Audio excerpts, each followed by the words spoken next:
안녕하세요. 제8회 저자에게 듣는다, 서울대학교 출판문화원 그 저술 강연의 사회를 맡게 된 유성환입니다. 오늘 이제 강연을 맡아주신 그 선생님이 이제 김아리 선생님이고요. 고대문명연구소 소속이십니다. 김아리 선생님은 2019년에 파리 제1대학에서 신바빌론 시기 거대 기관의 법과 행정 관행이라는 논문을 쓰셔서 이제 박사 학위를 받으셨고요. 그 다음에 이제 이후에도 신바빌로니아와 관련한 다양한 법제하고 주제와 관련해서 다수의 논문을 발표하셨습니다. 뭐 이제 이런 것들이 대개는 그 범죄와 관련되기 때문에 뭐 절도라든가 간통이라든가 종교 범죄라든가 농업과 관련한 뭐 직업 실수라든가 뭐 이런 주제들이었고요. 지금 이제 한국에 돌아오셔서 고대문명연구소에 이제 소속돼 계시고요. 프랑스와의 이제 인연도 계속 가지고 계세요. 그래서 이제 프랑스 국립학술연구센터 고대근동 연구팀에서 계속해서 쐐기문자 팀의 일원으로 쐐기문자를 해독하고 그 다음에 이제 그런 것들을 학문적으로 발표하고 계십니다. 이제 그 시파르라는 도시가 있는데요. 그런 시파르에서 나온 여러 가지 점토판들 이런 것들을 해독하시고 그 다음에 이제 그걸 취합해서 데이터베이스화하는 그런 작업을 수행하고 계시고 그 다음에 이제 최근 한국연구재단의 지원을 받아서 신바빌론 시대 상속법을 연구하고 계십니다. 그래서 이제 저자 소개는 이쯤으로 하고요. 본격적으로 이 저자이신 김아리 선생님의 그 강연을 들어보도록 하겠습니다. 안녕하세요. 소개받은 김아리라고 합니다. 소개해 주셔서 너무 감사합니다. 우선 이 자리를 빌어 이 자리에서 강연을 할 기회를 주신 출판문화원 원장 선생님과 관계자분들 그리고 중앙도서관 관계자분들께 너무 감사 인사드리고요. 또 오늘 저를 훌륭하게 소개해 주신 유성환 선생님께 감사 인사드립니다. 제가 오늘 발표를 할 신바빌론 시대의 종교 범죄는 제가 지금 쓰고 있는 신바빌론 시대의 범죄와 처벌이라는 책의 한 부분입니다. 그래서 우선 책이 나오기 전에 잠시 제가 어떤 책을 쓰고 있는지 소개를 해드리고자 이 자리에 섰습니다. 잘 들어주셨으면 감사하겠습니다. 우선 신바빌론 시대가 어디에 위치하고 있었는지를 먼저 설명을 드리고자 합니다. 신바빌로니아 시대는 사실 고대 근동 역사의 한 일부분이었습니다.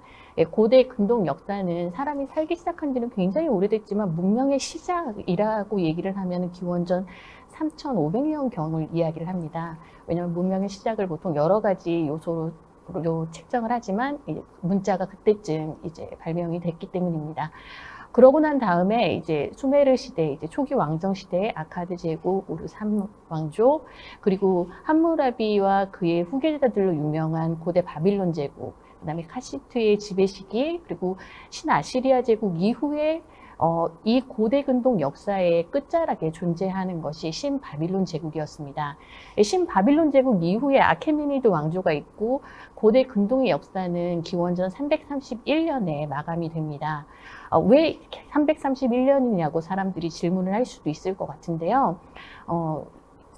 고대 근동의 바빌로니아 지역이 알렉산더 대왕에게 331년에 망하고 그 이후에는 그 이전에 있었던 고대 근동의 문명의 그런 어떤 특징들이 더 이상은 나타나지 않게 됩니다. 이렇게 문화적 변화가 확연하게 일어났기 때문에 고대 근동 문명의 마지막을 331년이라고 잡습니다. 신바빌론 제국 같은 경우에는 정치적으로는 기원전 626년부터 539년을 이야기를 합니다. 당시에 6명의 왕이 있었는데요. 근데 학자들이 이야기하는 신바빌론 제국은 이런 정치적인 그런 제국과는 좀 다른 연도를 측정을 합니다. 626년부터 484년까지를 의미를 하는데요. 이게 초기 아케메니드 시대까지를 포함을 합니다. 근본적인 이유는 뭐냐면 문헌상으로 바빌로니아 제국이 어떤 정치적인 변혁을 겪기는 했지만 문화적으로나 경제적으로는 어떤 변혁의 모습이 뚜렷하게 나타나지 않고 문헌들은 어떤 연속성상을 보여주고 있습니다. 그렇기 때문에 학자들은 신바빌론 시기를 연구를 할 때 초기 아케메니드 시기를 포함을 해가지고 신바빌론 제국이라고 명명하면서 연구를 합니다. 제가 지금 연구를 하고 있는 신바빌론 제국 시대의 범죄와 처벌은 바로 후자, 학자들이 이야기하는 신바빌론 제국 시기를 의미를 합니다. 그럼 왜 범죄와 처벌이라는 주제를 제가 정했는지 잠시 설명을 드리고자 하는데요. 우선은 그 고대 바빌론 시대와 같이 그 법전이 존재를 하긴 합니다. 신바빌론 시대도. 하지만 고대 바빌론 시대의 함무라비 법전은 굉장히 온전한 형태로 보존이 된 반면 신바빌론 시대의 법전은 굉장히 파편화되어 있어서 조각으로 발견이 되거든요. 그래서 그 이전의 학자들이 문헌 정보가 별로 많지 않았기 때문에 이 시기에 법률에 대해서는 그렇게 많이 연구를 하진 않았습니다. 하지만 법전이 파편화돼서 존재하는 반면에 굉장히 많은 판결 문서들이 존재를 하게 되는데요. 이 많은 판결 문서들은 당시의 법적 관행들을 직접적으로 보여줍니다. 왜냐하면 실제로 사람들이 문제가 발생을 했을 때 그 문제를 해결하고 어떻게 처벌하고 어떠한 식으로 수사가 진행이 되었는지에 대한 내용들을 갖다가 그대로 보여주고 있는 문서거든요. 이 문서들은 의도가 없는 문서들이기 때문에 당시의 모습들을 그대로 보여준다라고 볼 수 있습니다. 그래서 그런데 이런 판결 문서들이 굉장히 양이 많다 보니까 학자들 사이에서는 이걸 통째로 다 연구를 하는 연구가 그렇게 많이 진행되어 있지 않았습니다. 그래서 이러한 연구사적인 공백을 메꾸고자 제가 범죄와 처벌이라는 주제를 정했고요. 두 번째는 범죄가 어떤 한 사회가 중요하다라고 여기는 가치를 훼손하는 행위인데 결국 범죄라고 규정되어 있는 행위를 잘 들여다보면은 이 사회가 어떠한 가치를 중시 여겼는지에 대해서 알 수 있습니다. 그렇기 때문에 사실 범죄는 어떤 한 사회를 보여주는 가장 중요한 지표 중에 하나다라고 저는 생각을 하고 있고요. 이 범죄와 더불어 왜 처벌을 공부를 해야 하냐를 설명을 드리고자 하는데요. 처벌은 범죄가 어떤 한 사회의 사회적 가치를 알 수 있는 좋은 척도라면 범죄에 적용된 처벌 같은 경우에는 그 범죄가 훼손한 가치의 경중을 알 수 있게 합니다. 예를 들어서 아주 심각한 범죄 같은 경우에는 당연히 다른 범죄들보다는 훨씬 더 강력하게 처벌을 했겠죠. 이럼으로써 당시의 사회적 가치의 우선순위를 알 수 있기 때문에 범죄와 처벌은 사실 같이 연구를 하는 것이 훨씬 더 그 사회의 가치들을 제대로 보여준다라고 저는 생각을 합니다. 그래서 이런 주제를 선택을 하게 됐고요. 제가 이제 쓰고자 하는 책의 목차는 대략 이렇습니다. 그리고 오늘 설명드리고자 하는 종교 범죄는 제가 쓰고자 하는 책의 가장 첫머리에 위치해 있습니다. 1장에서는 다양한 범죄들을 다룰 것이고요. 두 번째 처벌에서는 당시에 어떠한 처벌들이 존재했고 각각의 처벌들이 어떠한 의미를 가지고 있었는지 그리고 어떠한 범죄들에 주로 적용이 됐었는지에 대해서 이제 말씀을 드리고자 합니다. 종교 범죄를 들어가기 전에 이제 여러분께 설명을 먼저 드려야 하는 개념들이 한 3가지가 있는데요. 이 개념들을 아시면 앞으로 제가 설명을 드릴 내용들을 좀 더 명확하게 이해하실 거라고 생각을 합니다. 첫 번째는 성직록이라는 개념입니다. 성직록은 당시에 사제들이 가지고 있었던 사제 권한이라고 보시면 되는데요. 당시의 사제들은 신전에 들어가서 신을 위해 서비스를 제공하는 수 있는 날짜를 성직록이라는 권한으로 가지고 있었습니다. 그래서 어떤 사제가 예를 들어 성직록을 한 달치의 성직록을 가지고 있었다 하면 1년에 한 달을 갖다가 그 성직으로 봉사를 할 수 있었고요. 일주일치를 가지고 있었다 그러면은 일주일치를 봉사를 할 수 있었습니다.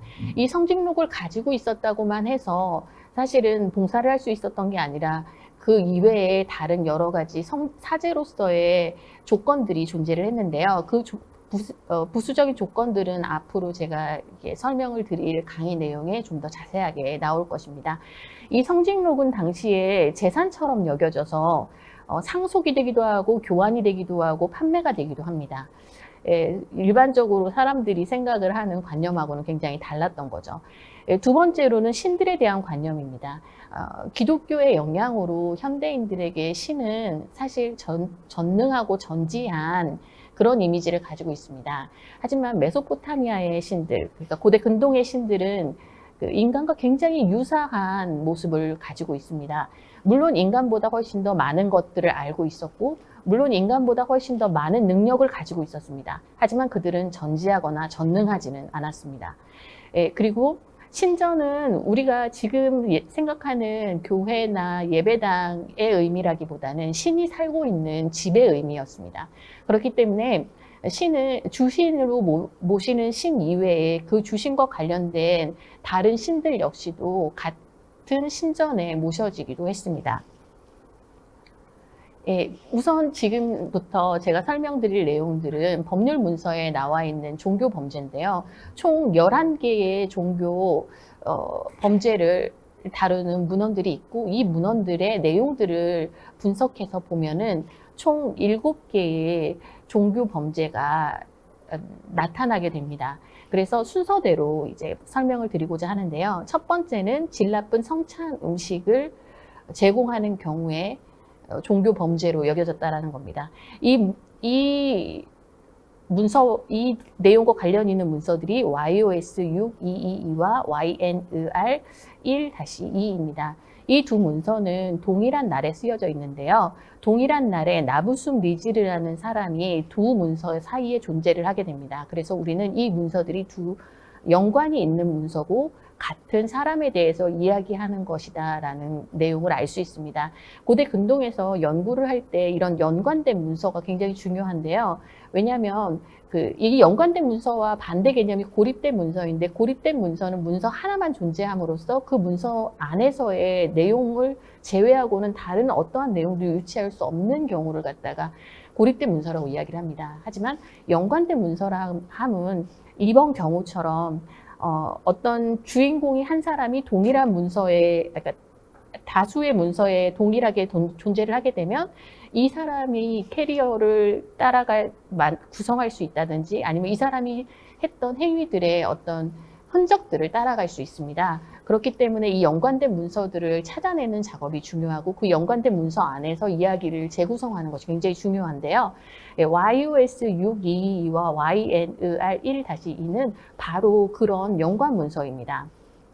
문서의 내용을 보게 되면 나무숲 리즐이라는 사제가 당시에 대추야자와 석류를 신전에 갖다 바치는 의무를 가지고 있었는데요. 그가 가지고 온 대추와 야자와 석류가 질이 좋지 않아서 제의가 잠시 멈춥니다. 이에 당시 신전 관계자는 두려움에 떨어서 당시 신전에 있었던 대추와 야자와 석류를 신상 앞에 있는 성찬에 바치고, 그리고 문제가 됐던 대추야자와 석류를 갖다가 몰수해서 상자에 담아갖고 사원에 놓습니다. 이 내용이 YOS 622의 내용이고요. 그 다음에 YNER 1-2의 내용은 나부숨 리즈르가 동일한 날에 풀려나게 됩니다. YOS 622에서는 나부숨 라지르가 당시 수갑이 채워져 있는 상태로 구금이 되거든요.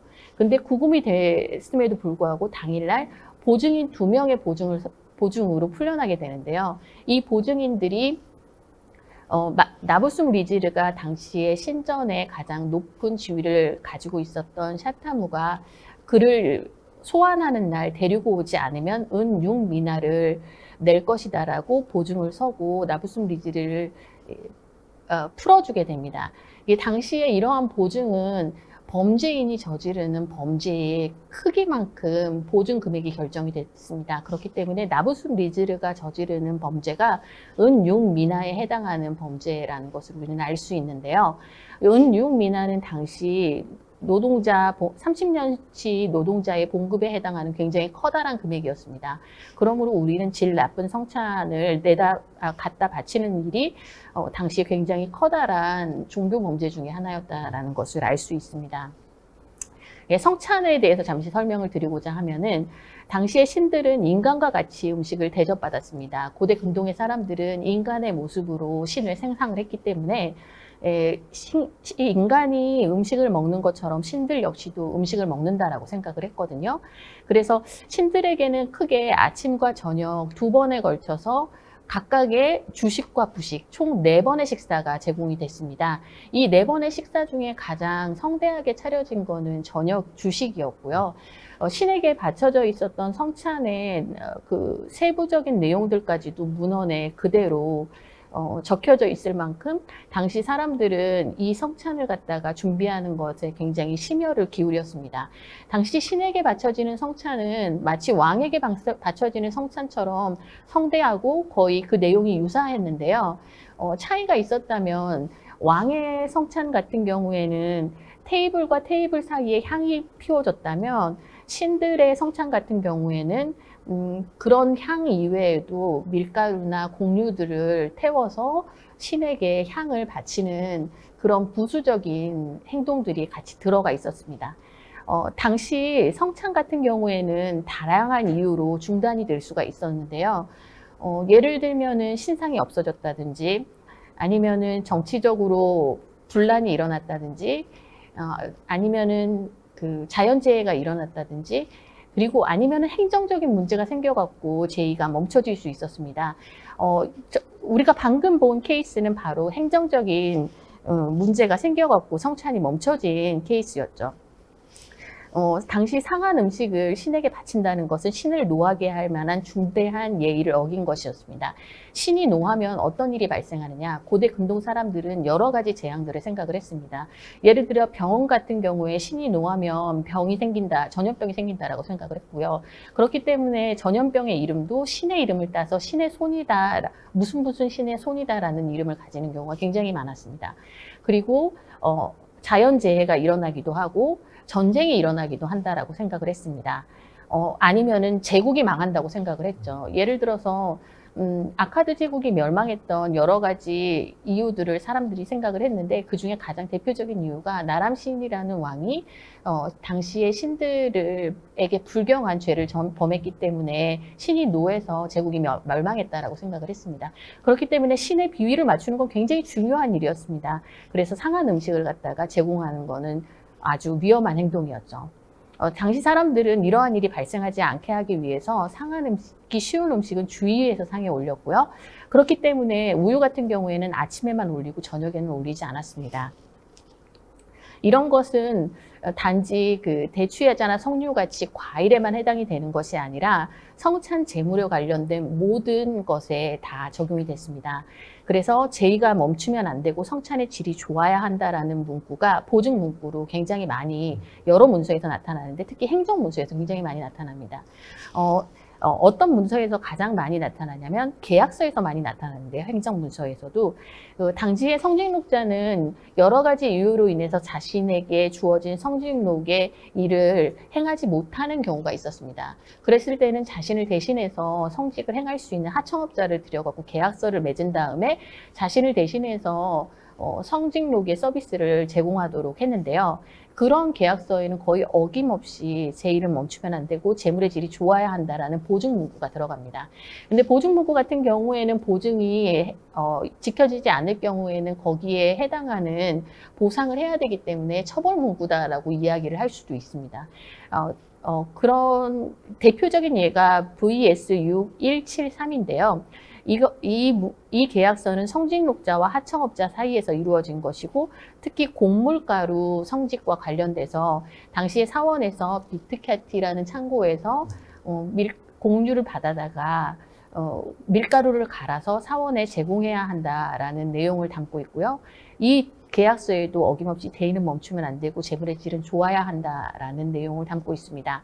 테세의 13221 문서 같은 경우에는 좀 드문 문서인데요. 이 문서는 신전 관리와 하청업자 사이에서 맺어진 계약서입니다.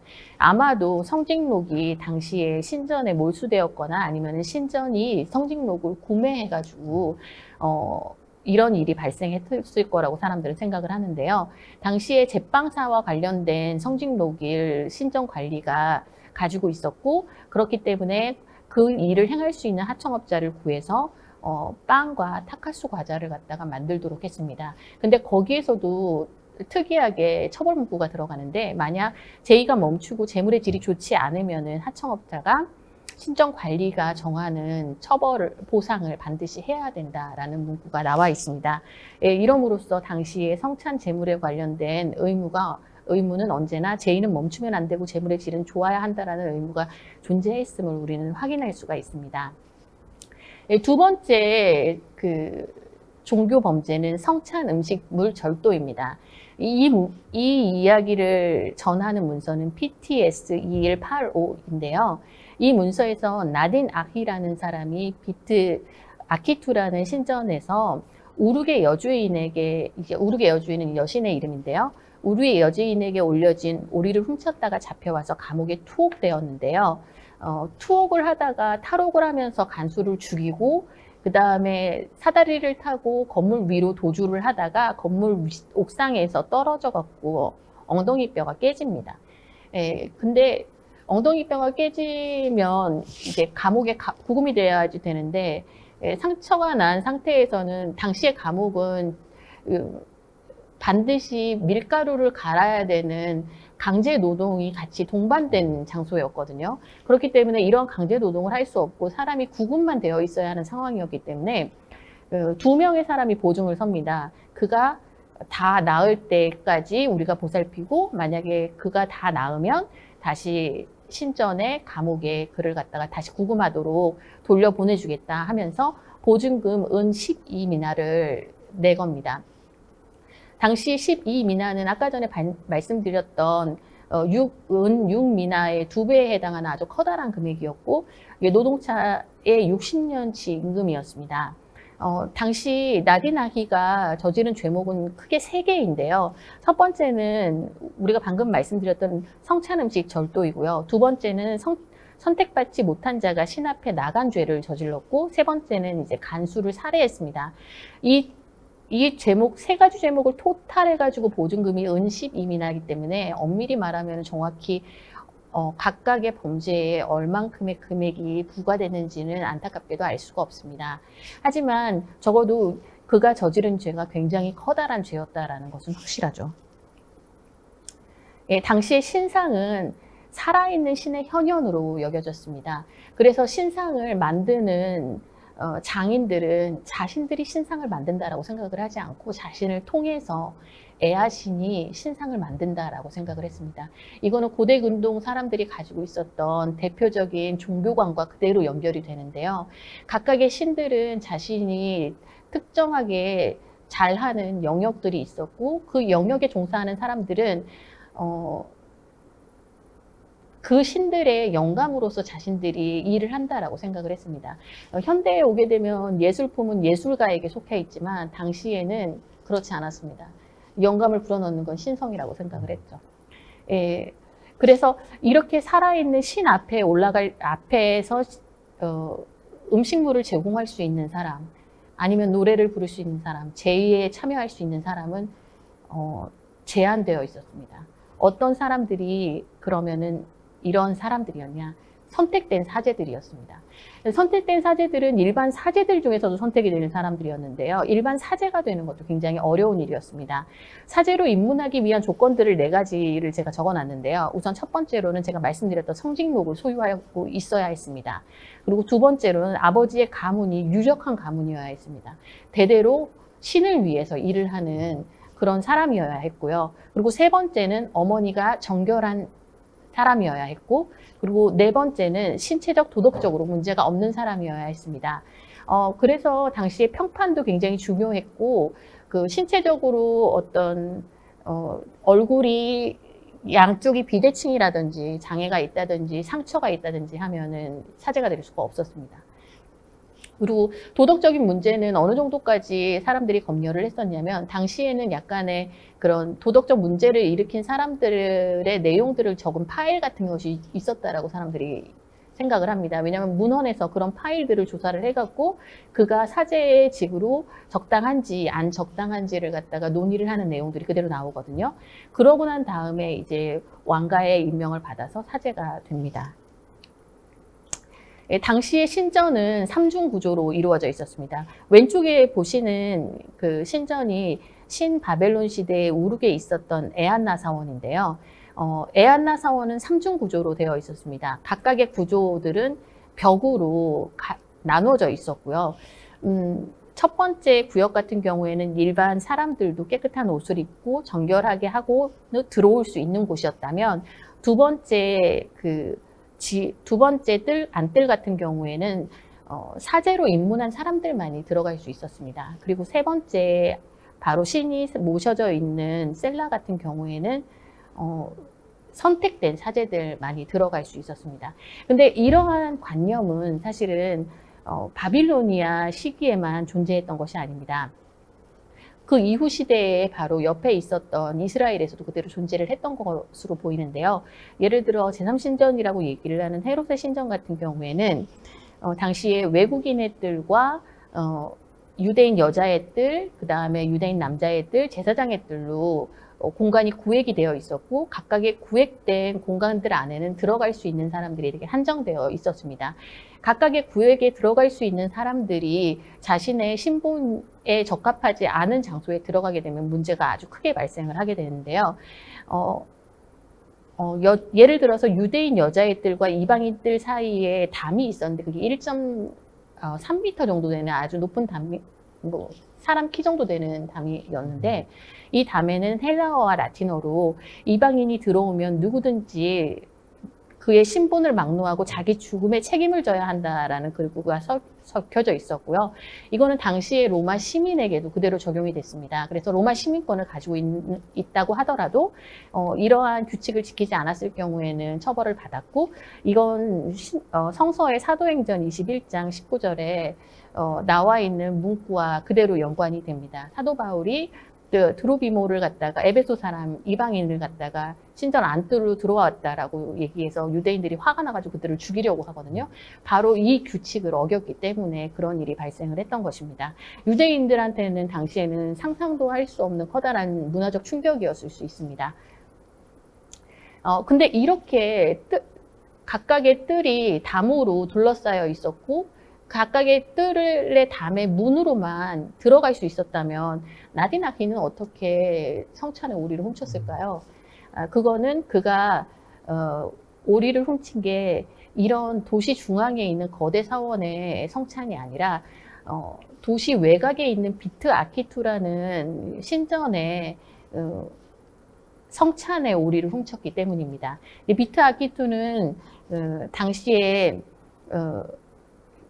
신년 축제가 벌어질 때에 마르둑 실상이 가서 운명을 결정하고, 그 다음에 돌아오는 어떤 제의적인 역할로 도시 외곽에 한 200m 정도 떨어진 곳에 존재를 했던 사원인데요. 신전인데, 이런 신전이 바벨로니아 지역에서 한 5개 정도 발견이 됩니다. 그 중에 하나가 이제 오르게 있는 비트 아키투 신전이고요. PTS 2185가 이제 발견되기 전까지만 해도 사실은 이 신전에서 그 아키투 신년 축제가 벌어지는 것 이외에 어떠한 제의들이 행해지는지에 대해서는 사람들이 알지 못했습니다. 근데 이 문서를 통해서 평소에도 신에 대한 제의가 이 신전에서 벌어졌구나라는 것을 사람들은 알 수 있게 됐습니다. 근데 특이한 거는 이제 비트 아키투 신전이 도시 외곽에서 떨어져 있고, 그 다음에 소규모 신전이다 보니까 아마 경계가 삼엄하지 않았을 것이고, 그러한 이유 때문에 아마 나디나기가 그런 일을 저지를 수 있었던 것으로 보입니다. 세 번째 종교 범죄는 이제 성물절도입니다. 성물절도는 신상 봉안소 안에 있는 제2그릇 절도가 두 경우가 이제 발견이 되는데요, 문서로. 첫 번째 문서는 YOS 7 170으로 그릇을 도둑마는 상만 알려져 있지, 사실 누가 그릇을 도적질을 했는지 언제 일어났는지 그것도 알려져 있지 않습니다. 하지만 이 문서에 따르면 신상봉안소에 들어가는 사제들이 바로 없어진 그릇에 대한 보상금을 지급해야 한다라는 내용을 확인할 수가 있습니다. 자신들이 범인이 아님에도 불구하고요.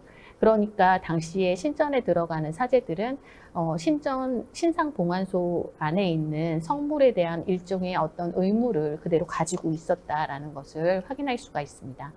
두 번째 문서는 좀 더 자세하게 성물절도의 경우를 갖다가 묘사를 하는데요. 이 두 문서들은 다 각각 다른 사건입니다.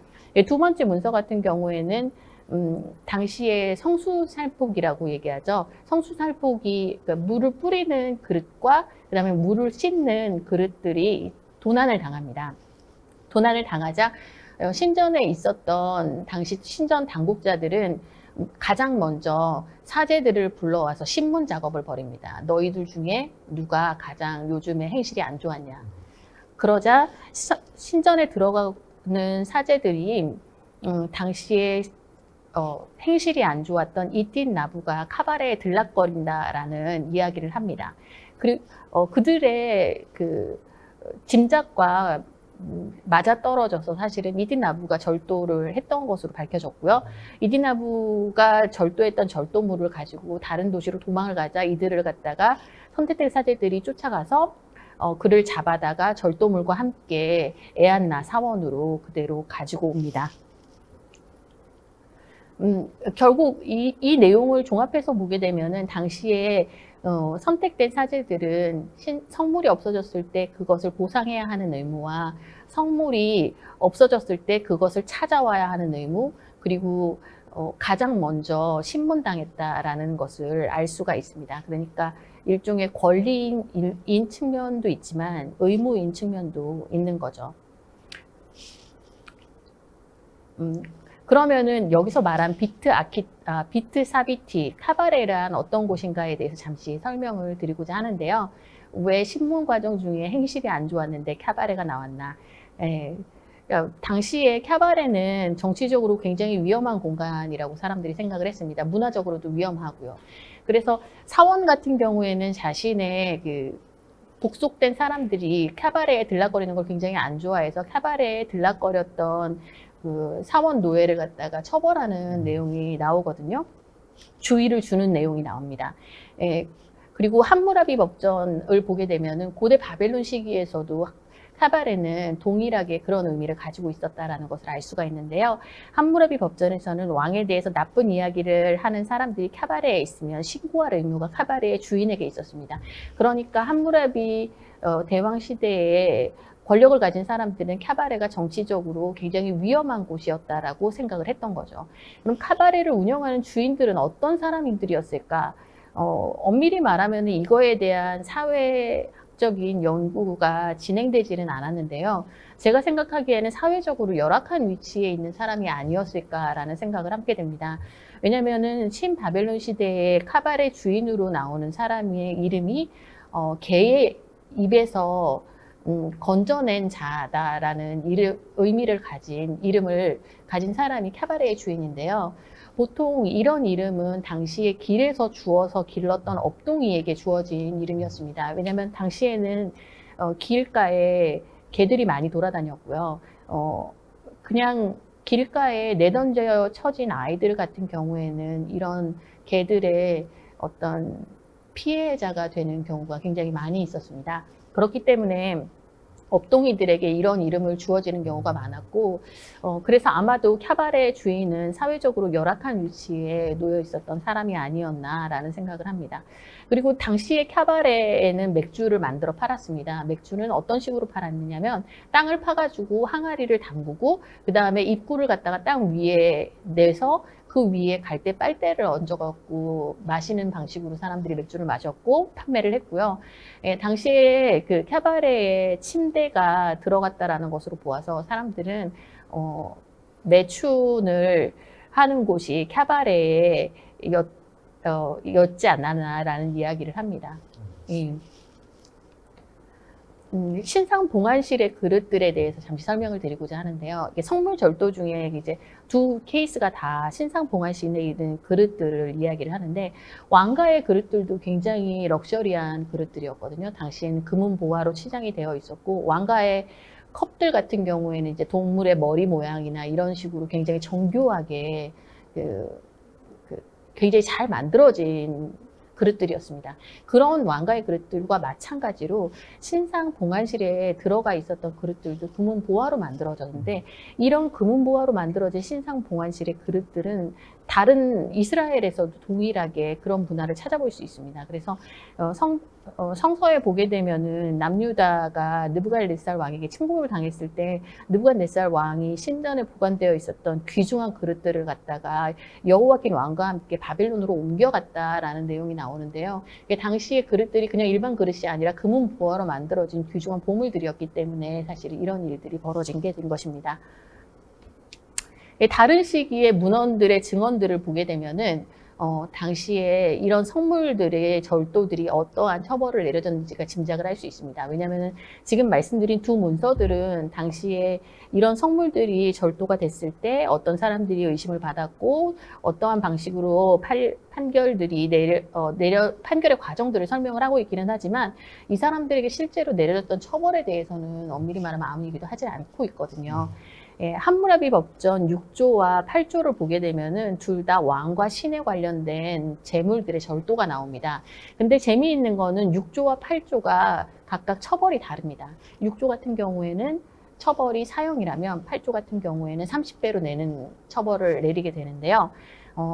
학자들은 이야기하기를 6조 같은 경우에는 신성 영역을 침범하는 절도 행각, 즉 한마디로 얘기하면 보물들을 신전에 있던 그릇이나 이런 것들을 갖다가 절도를 하는 경우에 그랬고, 8조 같은 경우에는 일반적인 행정 처리에서 사용되는 그런 성스러운 의미가 아닌 재물들을 갖다가 절도를 했을 때는 30배로 내는 것이 아니었나라는 이야기를 합니다. 그리고 신바벨론 시기보다 좀 더 후대 헬레니즘 시기의 문헌들 같은 경우에는 신상 봉안소에 있는 물건을 절도했다가 발각되는 사건이 벌어지는데요. 사람들이 화형을 당합니다. 당시 화형은 가장 강력한 처벌이었습니다. 이 사실을 어떻게 알 수 있냐면 길가메시 서사시 12번째 토판에 사후세계관이 나옵니다. 근데 사후세계관이 나오는데 재미있는 거는 사람들이 살아생전에 육체적 훼손을 당하면 사후에도 육체적 훼손으로 인해 고통을 받는다라는 관념이 있었다는 것을 확인할 수가 있습니다. 즉 살아있을 때에 육체적으로 훼손되지 않는 것이 사후에도 굉장히 중요했던 거죠. 그래서 육체적 훼손이 가장 많이 되는 처벌인 화형이 가장 강력한 처벌이었을 것임을 우리가 확인할 수가 있는데요. 당시에는 이런 육체적 훼손이 중요했다라는 것을 헬레니즘 시기의 문헌에서도 확인할 수 있는 게, 화형이 나머지 도둑질을 한 사람이 굉장히 다수였는데 다수 중에 고백을 받고 몇 명은 화형에 처해지고 어떤 사람은 신문 과정에서 감옥에서 죽음을 맞이합니다. 그러면은 목숨을 앗아가는 것만이 어떤 처벌의 목적이었다면은 그의 시체가 불탈 일이 없었을 텐데, 사람들은 그의 죽은 시체를 꺼내다가 화형을 시킵니다. 결국에는 육체를 훼손하는 것으로 그의 처벌을 갖다가 명확하게 하는 거죠. 그래서 당시에 화형이 육체 훼손이 커다라는 의미가 있었다라는 것을 확인할 수가 있습니다. 그래서 신바벨론 시기에 이전 시기에도 이후 시기에도 성물의 절도는 이렇게 강력하게 처벌받았던 것으로 보아서 신바벨론 시기에도 사실은 예외 없이 굉장히 강력하게 처벌받았을 것이다라고 우리는 짐작을 할 수가 있습니다. 네 번째는 이제 정결 의무 위반에 관한 것인데요. 정결 의무 위반에 관한 내용은 총 한 개의 사건이 알려져 있는데, 이 한 개의 사건을 말하는 관련된 토판이 3개가 나와 있습니다. BM 114470과 보아시하 23과 YOS 77인데요. 이 세 문서들은 제가 먼저 말씀드린 것처럼 연관된 문서입니다. 각각의 문서들은 어떤 혼자만 보면 어떤 의미가 없는데, 세 가지의 문서들을 종합해서 보게 되면은 당시에 일식제의가 있었고, 일식제의에서 반이라는 사제가 정결예를 행하지 않은 상태에서 사제직을 수행했다라는 사실이 밝혀집니다. 그는 그저 경고 차원에서 만약에 네가 다시 정결예를 행하지 않으면 고르비아스의 처벌을 받을 것이다라는 경고를 받고 풀려나게 되는데요. 당시에 일식이라는 것이 어떤 의미였는지를 제가 잠시 설명을 드리고자 하는데요. 일식은 천체 현상 중에서 굉장히 나쁜 징조로 여겨졌습니다. 당시 천체 현상은 사람들에게 신의 의지를 나타내는 아주 중요한 그런 징조로 여겨졌거든요. 그래서 사람들이 천체 현상을 굉장히 유심히 관찰을 하는데요. 특히 일식에 굉장히 몰입을 합니다. 왜냐하면 일식은 당시 왕의 생명을 위협하는 신호로 여겨졌기 때문입니다. 아주 오랫동안 이런 관념이 존재를 했는데요. 그래서 잠시 왕이 이렇게 일식으로 위협을 받는다면 위협받는 존재로부터 왕을 보호하기 위해서 왕 대신에 대체왕을 세우고 왕을 잠시 피신시키는 그 방식으로 왕을 보호하고자 합니다. 이런 의식이 바로 이제 대체왕 의식인데요. 이제 가장 유명한 대체왕 의식 중에 하나가 이신 1왕조의 에라 이미티 왕과 엘린바니의 이야기입니다. 이신 1왕조의 9번째 왕이었던 엘라 이미티 같은 경우에는 일식이 일어날 것을 이제 사제들에 의해서 예견을 받고 당시 정원사였던 엘린바니를 자신의 대체왕으로 세웁니다. 그러고 에라 이미티는 이제 궁궐에 있었는데요. 당시에 궁궐에 있다가 뜨거운 수프를 먹다가 죽게 돼 버립니다. 이제 사람들은 당시 에라 이미티가 죽은 게 아마도 신의 뜻이다라고 생각을 했는지 대체왕으로 세웠던 엘린바니를 그대로 왕으로 세우고 이후 엘린바니는 꽤나 많은 시간 동안 왕으로 봉직합니다. 당시에 사람들이 얼마나 일식 의식을 실제로 믿었는지를 보여주는 아주 대표적인 예라고 할 수 있습니다. 사실 바니아가 목욕을 하지 않은 죄를 범한 그날에 일식 제의가 있었던 건 사실이지만 대체왕 의식이 있었는지 없었는지는 확실하지가 않습니다. 예, 당시 목욕을 하지 않은 죄는 어떤 의미가 있었는지를 우선 설명을 드리고자 하는데요. 성직록을 소유한 인문 후보자는 굴루브라는 정결의식을 통과해야만 자신이 지원한 사제직의 입문자가 될 수 있었습니다. 이 정결의식은 나체인 상태로 목욕탕에 들어가서 제2전문가들에게 육체적으로 문제가 없는지를 이제 점검을 받았는데요. 당시 사제가 되기 위한 그 의무 중에 하나가 신체적 정결성이었기 때문에 이런 상황에서 신체적 정결성을 이제 확인할 수 있었습니다. 이제 털이 밀리고 또 씻겨지고 그리고 그 과정에서 사제들은 그곳에서 이제 주문을 외우고 목욕 의식이 끝난 다음에 신입사제는 특별한 입구를 통해서 신전 안으로 들어가게 되는 거죠. 제가 말씀드렸던 두 번째 안뜰로 들어갈 수 있는 권한이 그때부터 이제 생기는 것입니다. 근데 이런 정결 의무는 사실은 사제로 입문하는 과정에 뿐만 아니라 사제로 봉직하는 매 순간순간마다 지켜야 하는 것이었습니다. 그래서 당시에 이발사가 규칙적으로 신전에 들어갔고 신전에서 봉급을 받고 일을 하고 있었음을 확인할 수 있는 그런 행정 문서들이 굉장히 많이 남아 있습니다. 그리고 또 다른 문서에서는 BM 26480인데요. 이 문서는 그 당시에 바벨론에 있었던 에사길의 신전사제가 자신이 사제의 의무를 행하지 못하는 이유에 대해서 이제 설명을 하는데 자신이 아프고 아들은 너무 어리고 자신이 물로 몸을 씻을 수 없어서 사제직을 수행할 수 없는 상황이다라고 이야기를 합니다. 즉 물로 몸을 씻는 것이 당시에는 사제직 수행에 선행되는 중요한 일이었다는 것을 여기서 또 확인할 수 있습니다. 당시에 그 몸이 씻겼던 곳이 이제 비트 힌키인데요. 세라믹으로 방수가 되어 있었던 공간이고 욕조가 존재했습니다. 당시에 궁궐에 있었던 욕실들이 고고학적으로 발굴이 됐는데요. 그 욕조들이 이제 세라믹으로 방수가 되어 있어서 아마 비트 힌키 신전에 있었던 그 정결 예식이 행하는 곳도 그럴 것이다라고 사람들이 이제 생각을 하죠. 이스라엘에서는 유배 이전에도 정결 예를 행했는데 그 당시에는 이제 물을 대야에 부어서 이제 뿌리는 방식으로 정결 예가 행해졌다고 하는데요. 유배 이후에는 욕조 안으로 들어가는 예식으로 정결 예가 바뀝니다. 그래서 사람들이 생각을 하기를 이것이 바빌로니아에 유배되어서 바벨론의 정결 예식에 어떤 영향을 받아서 이러한 예식의 변화가 일어난 것이 아닌가라는 이야기를 합니다. 정결 예식이 중요했다라는 거는 당시 점술 문서에서도 그대로 드러나는데요. 점술 문서의 가운데 줄에 보시면 만약 어떤 사람이 그의 신의 사원에 들어갈 때 그가 몸을 씻고 와인을 마시고 먹었다면 그는 정결하다라는 문구에서 당시에 몸을 씻는 것이 이제 정결함의 어떤 표현이었다라는 것을 알 수 있습니다. 이런 점술 문서는 굉장히 다양한 금기들을 포함을 하고 있는데요. 이러한 금기들이 다 이루어졌는지 안 이루어졌는지에 대한 질문을 던질 수가 있는 것 같은데 사실은 다 지켜졌을 가능성이 있습니다. 맨 마지막 줄에 보시게 되면 만약 어떤 사람이 그의 신의 사원에 들어갔을 때 그가 파, 물냉이, 마늘, 양파, 소고기나 돼지고기를 먹는다면 그는 불결하다라는 금기가 있는데요. 이 금기가 또 동일하게 나부순마 이시쿤의 죄라는 문서에서 나옵니다. 나부순마 이시쿤은 사실 그 8세기에 있었던 바빌로니아의 왕인데요. 그가 저질렀던 죄의 죄목을 갖다가 쭉 나열하는 문서가 남아 있습니다. 그 문서 중에 하나가 그가 에지다에 금지된 것 대파를 나부신전에 가지고 왔다. 그리고 에레브비티에게 먹으라고 주었다. 그러니까 나부신전에 대파를 가지고 와서 대파를 당시 신 앞에 나아가는 선택된 사제들에게 먹이라고 주었다라는 거죠. 그래서 결국에는 이런 대파나 일종의 음식 규정되어서 금기시됐던 음식을 먹는 것이 순마 알루 문서에 나온 것처럼 금기시되었던 것을 확인할 수가 있습니다. 근데 이러한 금기는 사실은 고대 근동에만 있는 것이 아닙니다. 고대 이슬람 시대에도 사실은 파나 양파를 갖다가 먹는 것을 금기시하는 그런 금기가 존재를 했고요.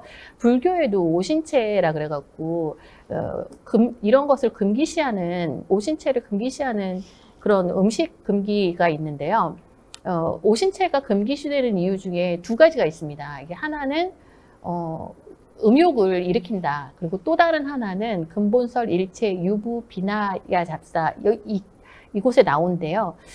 마늘을 먹는 한 비구가 부처의 말씀을 들으러 왔는데 이 비구가 입냄새가 너무 많이 나서 부처님께 자꾸 얼굴을 돌리니까 부처님이 마늘 냄새 때문인 줄 아시고 조사를 해보시더니 의외로 마늘을 먹는 사람이 많아서 그래서 부처님이 마늘, 파, 부추 종류를 먹으면 안 된다는 계를 정하셨다라고 얘기를 합니다. 그러니까 같은 계율이죠.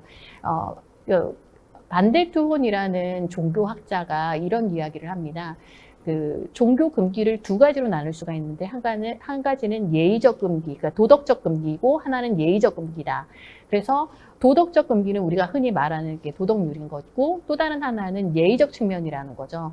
그러니까 옛날에 신상은 살아있는 사람처럼, 그러니까 살아있는 신처럼 생각을 했고 사람들은 신을 인간의 모습을 투영해서 상상을 했습니다. 그렇기 때문에 마치 깨끗하게 몸을 씻고 오지 않은 사람이 냄새를 풍기면은 다른 사람이 예의상으로 기분이 나쁜 것처럼 정결예도 그런 식으로 예의의 문제이고 그리고 오신채나 아니면 이슬람의 양파나 파 금기 그리고 고대 근동의 이런 파 금기 같은 경우에도 역시 신상 앞에서 나쁜 냄새를 풍기면 안 되는 그런 예의적 차원에서 이런 금기들이 생긴 게 아닌가라고 이야기를 합니다.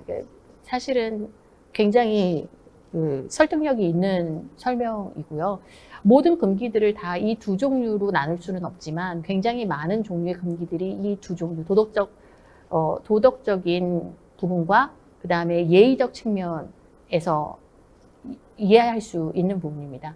그러니까 모세가 떨기나무가 불에 탔을 때 신발을 벗는 이유도 바로 같은 개념인 거죠. 모스크에 들어갔을 때 집주인이 있는 집에 들어갔을 때 신발을 벗는다는 개념은 물론 이제 여러 가지로 더 승화된 종교적 설명을 붙일 수도 있지만 학자들 사이에서는 그런 예의적 측면에서 이해를 할 수 있는 부분이다라는 이야기를 하고 있습니다. 다섯 번째는 이제 성스러운 지식을 비입문자에게 전달하면 당시에 종교 범죄가 됐는데요. 당시 신전에서 일을 하던 벨가지르라는 사제가 그 노예에게 리기노 문서를 낭송을 했고 그리고 이 사건이 걸려서 당시에 신전의 당국자가 그에게 경고를 주면서 만약에 네가 다시 신전 노예에게 리기노 문서를 낭송하면 그러면 너는 왕의 처벌을 받을 것이다 라고 이제 경고를 합니다. 당시 그 리기니 문서가 무엇인지를 알아야지만 이제 그 내용을 이해하기가 쉬운데요. 사실 니기니 문서만으로는 내용을 알기가 쉽지가 않습니다. 왜냐하면 니기니 문서는 문서 자체로는 네모난 문서라는 뜻이거든요. 그럼 어떤 문서가 문제가 되는 거지? 라는 생각을 할 수가 있는데요. 금기시됐던 것으로 보아서는 아마도 이게 사제직과 관련된 문서였을 것이다 라고 학자들은 생각을 합니다.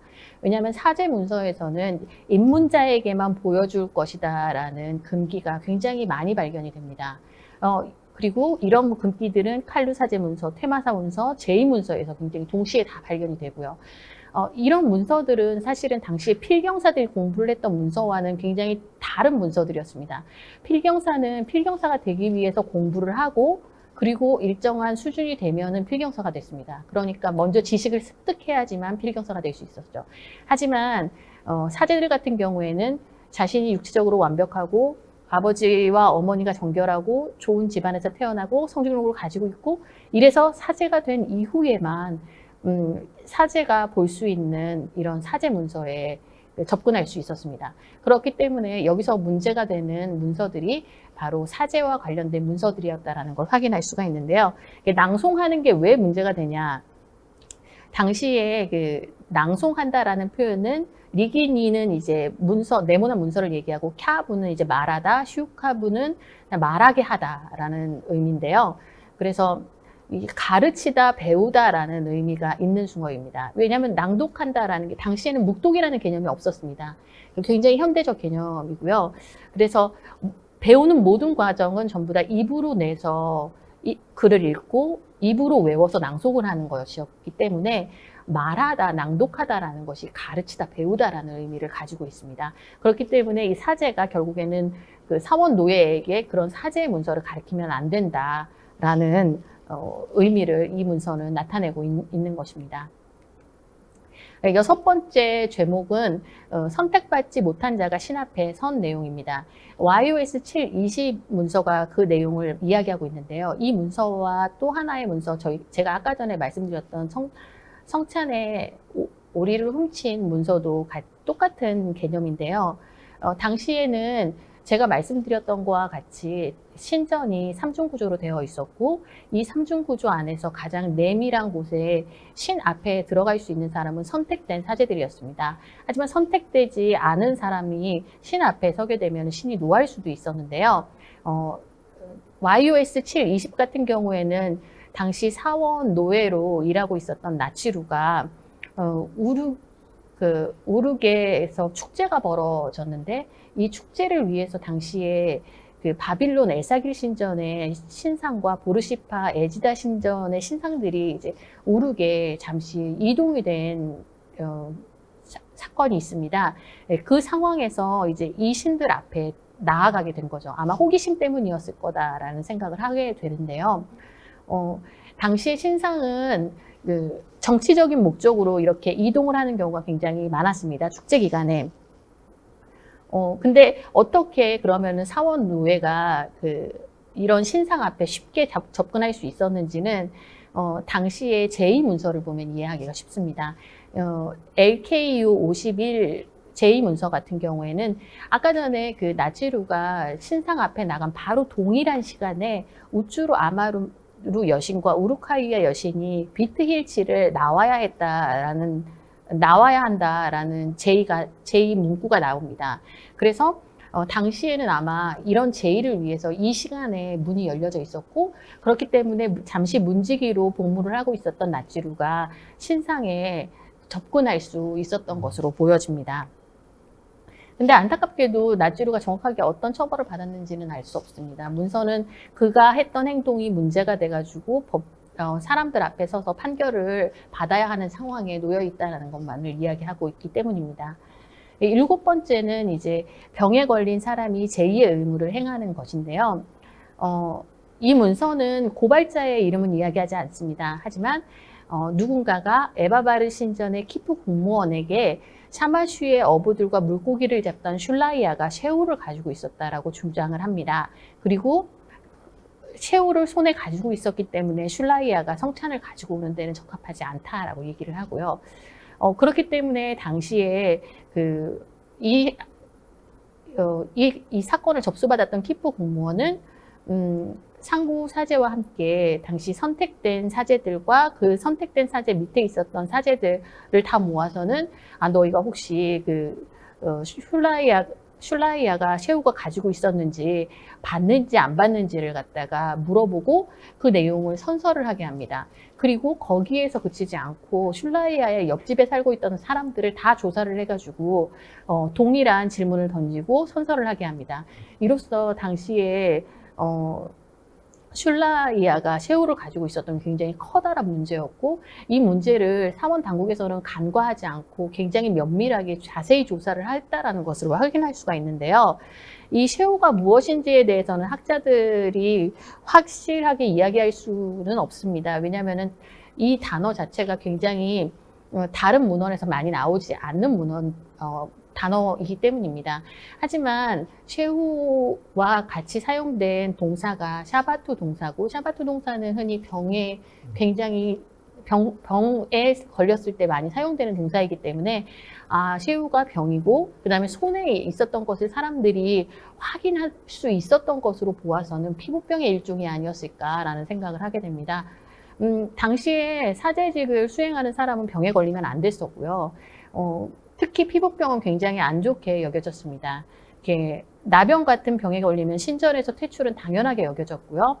이스라엘과 메소포타미아에서 나병 환자들은 불결하다고 간주됐습니다. 하지만 운이 좋아서 만약에 병이 나으면 사람들은 다시 정결하게 되었다고 하여 그를 받아들이고는 했습니다. 결론적으로 이제 말씀을 드리고자 하는데요. 첫 번째는 종교 관련 범죄의 특징은 선택된 사람들만 허용되는 공간이나 지식의 침범이 이루어지면 그것을 종교 범죄라고 사람들이 여겼던 것으로 보여집니다. 그리고 두 번째로는 신상에게 예의 바르지 않는 행동, 정결하지 않거나 그 다음에 또는 나쁜 냄새를 풍길 만한 음식들을 먹거나 하는 이러한 예의적인 차원에서의 문제들도 결국에는 종교 차원의 범죄로 규정되어 있었습니다. 그리고 두 번째는 종교 범죄는 사제에 의해서만 일어나는 것이 아니었습니다. 문헌적 증거는 당시에 굉장히 다양한 사람들에 의해서 종교 범죄가 일어났다는 것을 말해줍니다. 하지만 여기서 중요한 거는 YOS 15, 10에 보게 되면은 당시 종교 범죄가 일어났을 때 가장 먼저 사람들이 의심을 하는 것은 사제 집단이었다라는 것입니다. 그렇기 때문에 실제적으로 역사적으로 우리가 남겨져 있는 문헌들이 우연에 의해서 선택되고, 이러한 우연에 의해서 선택되는 문서들이 나타내는 사실과는 다르게 당시에는 사제 집단에 의해서 이러한 종교 범죄들이 많이 일어났을 가능성이 있다라는 것을 제가 말씀드리고 싶습니다. 여태까지 들어주셔서 너무 감사합니다. 예.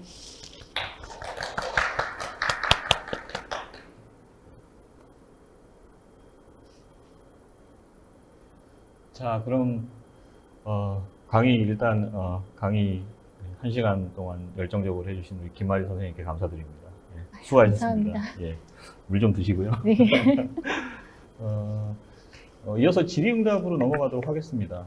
질의응답 중에 이 사전 질의가 있고요. 그다음 지금 이 강연 진행하면서 바로바로 이렇게 실시간으로 올려주시는 그런 이 질문들도 같이 좀 드려볼까 합니다.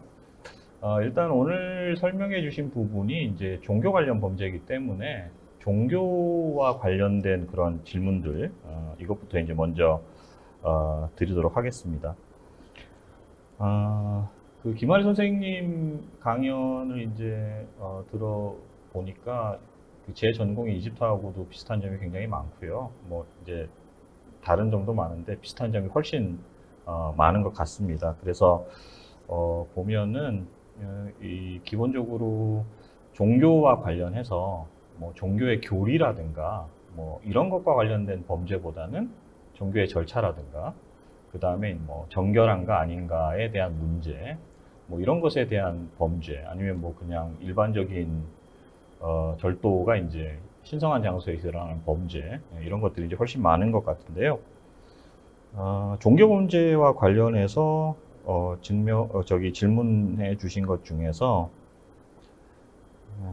이 일신교적인 유대인들, 이들이 바빌론에 이제 그 강제로 이주해서 살아야 되지 않았습니까? 그 네. 바빌론 유서라고 부르는 그 사건인데요.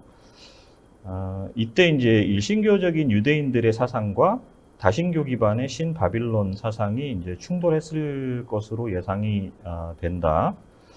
자, 그래서 이제 그 이들 사이의 어떤 그런 종교적 관계를 증명해 줄 자료가 성경 이외에 남아 있는 것이 있는지 궁금하다고 질문 주셨고요. 그 다음에 이제 만약에 남아 있다면 신바빌로니아인들은 유대인의 종교관을 어떻게 바라보았는지, 그 다음에 이제 이게 어떻게 보면 질문의 핵심일 것 같은데, 유대인들을 혹시 종교 범죄자로 몰아가지 않았는지 궁금하다고 이제 질문을 해주셨어요. 네. 그래서 여기에 대해서 좀 답변을 해주시기 바랍니다. 사실 그 당시 유대인들이 유배됐다라는 증거들은 꽤나 많이 남아 있습니다. 바빌론에서 그 발견된 토판 같은 경우에는 여호와킨 왕이 당시 바빌론 왕에게 그 기름을 하사받는 그 내용이 그대로 나오고, 그래서 그가 유배됐다는 걸 확인할 수가 있고요. 그리고 당시에 그 이스라엘 사람들이 모여 살았던 마을 같은 경우에도 그 마을에서의 문서들이 굉장히 많이 남아 있습니다. 근데 문서들이 종교 문서들이 아니라 계약 문서들이 굉장히 많이 남아 있어요. 그래서 계약 문서들을 보게 되면은 이 사람들이 그냥 일반적인 삶을 살고 있었다, 다른 사람들처럼. 그런 거를 확인할 수가 있고, 종교 범죄에 관련된 문헌들은 남아 있지 않습니다. 근데 당시에 사람들은 자신이 믿던 신의 이름을 가지고서는 이름을 적었어요. 그래서 나부쿠드리 우츠르가 느부갓네살 왕의 이제 아카드어 이름인데, 나부신의 이름이 그대로 들어가거든요. 그러니까 이스라엘 사람들도 야훼신의 이름이 들어가서 당시에 문헌들이 나와 있는데 야훼신의 이름이 들어가면 우리가 대부분 이스라엘 민족이다라는 것을 이렇게 확인할 수가 있는데요. 만약에 야훼신을 갖다가 섬기지 못하게 했다면 이름이 들어가지 못하게 하지 않았을까라는 생각을 합니다, 저는. 근데 그렇지는 않았고요. 물론 이제 중간에 바빌론 이름으로 개명을 해요, 사람들이. 하지만 이런 개명을 한 게 만약에 예를 들어서 1대가 바빌론 이름이, 1대가 이스라엘 이름이고 2대가 바빌론 이름, 3대가 바빌론 이름, 4대가 바빌론 이름이면 이거 뭐 금기가 있었나? 이렇게 생각을 할 수 있지만 다시 또 야훼 이름으로 돌아와요. 그래서 사실은 야훼에 대한 금기가 있었는지는 사실 확실하지가 않습니다. 그러니까 그런 기준을 보게 되면은요. 근데 적어도 바빌론의 다신교의 어떤 원칙들을 갖다가 훼손했으면 처벌받았을 가능성이 좀 있는데요. 예를 들면은 바빌론인들도 스스로도 그런 자신들의 원칙을 갖다가 어긴 사람을 굉장히 싫어했어요. 예를 들면 당시에 그 마르둑 신이 가장 위대한 신이었고 최고 신이었는데, 맨 마지막에 바빌론 왕이었던 나보니두스가 신을 가장 위대한 신으로 올려놓고자 노력을 합니다.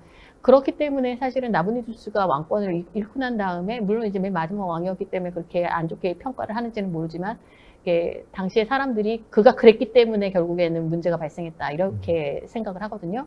그러니까 아마도 본인 스스로 유일신교를 갖다가 믿는 거는 상관이 없었겠지만, 당시 다신교 문화에서 다신교 문화가 존중되어야 할 원칙들이 있는데 그 원칙들을 아마 훼손했으면은 처벌받았을 가능성이 있습니다.